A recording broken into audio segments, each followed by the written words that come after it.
வணக்கம் கைஸ். எங்கடா அவசரமாக போகிறேன்னு பார்த்தீங்கன்னா, ஊருக்கு தான் போயிட்டுருக்கேன். போன வாரம் போயிருந்தேன், வேலை முடியல. அதனால் மறுபடியும் இந்த வாரம் போயிட்டுருக்கேன். காலையில் ஒரு 4:30 போல் போயிட்டு வீடு சேர்த்தேன். வீடு சேர்ந்தோடனே போய் தூங்கிட்டேன். தூங்கி எழுந்துச்சிட்டு காலையிலே ஒரு 10 மணி போல் கிளம்பணும்னு சொன்னாங்க அம்மா. அதனால் குளிச்சு ரெடி ஆகிட்டு ஒரு ஃபிட் செக்கப் போட்டு நானும் அம்மாவும் மெடிக்கல் கிளம்பிட்டோம். காலையிலேருந்து பசி எதுவுமே சாப்பிடல. சரி மெடிக்கல் போய் சாப்பிட்டுக்கலாம் அப்படின்ட்டு மெடிக்கல் கிளம்பிட்டோம். மெடிக்கலில் போனோடனே ஃபஸ்ட்டு வேலையாக சாப்பாடு தான். சாப்பாடு சாப்பிட்டு முடிச்சுட்டு அதுக்கப்புறம் சாப்பிட்டு முடிச்சுட்டு வடை போண்டா ஜூஸ் எல்லாம் குடிச்சிட்டு ஒரு 4 மணிக்கு டீயை குடிச்சிட்டு ஒரு 5 மணி போல் பசங்க வந்தாங்க ஒரு வேலையாக போகணுன்ட்டு. போன வேலை நடக்காத காரணத்தினால பாதியிலே நிறுத்திட்டு பானிபூரி சாப்பிட்லான்ட்டு ஜனா சொன்னான். அதனால் அவன் மட்டுமே பானிபூரி ஒன்று சாப்பிட்டான். இதுக்கப்புறம் எடுத்த வீடியோ எல்லாம் கரெக்ட் ஆயிடுச்சு. அதனால் ஆட் பண்ண முடியல. அந்த காரணத்தினால அடுத்த நாள் வீடியோவும் சேர்த்து போட்டேன். அடுத்த நாளும் நானும் அம்மாவும் கிளம்பிட்டோம். திருப்பத்தூர் போயிருந்தோம் ஒரு பேங்க் வேலையாக. பேங்க் வேலையெல்லாம் முடிஞ்சுட்டு மறுபடியும் அம்மாவும் நானும் நாற்றம்பள்ளி வந்துட்டு ஒரு மஜாவான ஸ்பாட்டில் ஒரு சில்லி ஒரு கனவா ஒரு பிளேட் வாங்கிட்டு சாப்பிட்டு நானும் அம்மாவும் கிளம்பிட்டோம். போகிற வழியில் ஃப்ரெண்டு கடையில் பர்ச்சேசிங் பண்ணிட்டு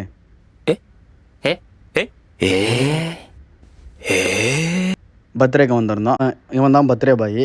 நம்ம சார்பில் ஒரு கேக் வாங்கிட்டு போயிருந்தோம். கேக் வாங்கிட்டு போயிட்டு கேக்கெல்லாம் கட் பண்ணி முடிச்சுட்டு ஊட்டுங்கடான்னா விளையாடிட்டு இருக்கானுங்க. சொல்லுங்க, நீங்கள் சொல்லுங்கள். நீங்கள் சொல்லுங்கண்ணா. ஏன் நீங்கள் சொல்ல மாட்டீங்களா? எல்லாம் முடிச்சிட்டு அப்புறம் ஒரு குரூப் ஃபோட்டோ எடுத்துக்கின்னு நானும் கிருஷ்ணாவும் கிளம்பிட்டோம். போகிற வரல அவனுக்கு சாப்பாடு எனக்கு சாப்பாடு வாங்கிட்டு வீட்டுக்கு கிளம்பியாச்சு. அவள் தான் பிடிச்சா ஃபாலோ பண்ணிக்கோங்க, இல்லை பிடிக்கும்போது ஃபாலோ பண்ணிக்கோங்க. அது வரையும் டாட்டா பை பாய்.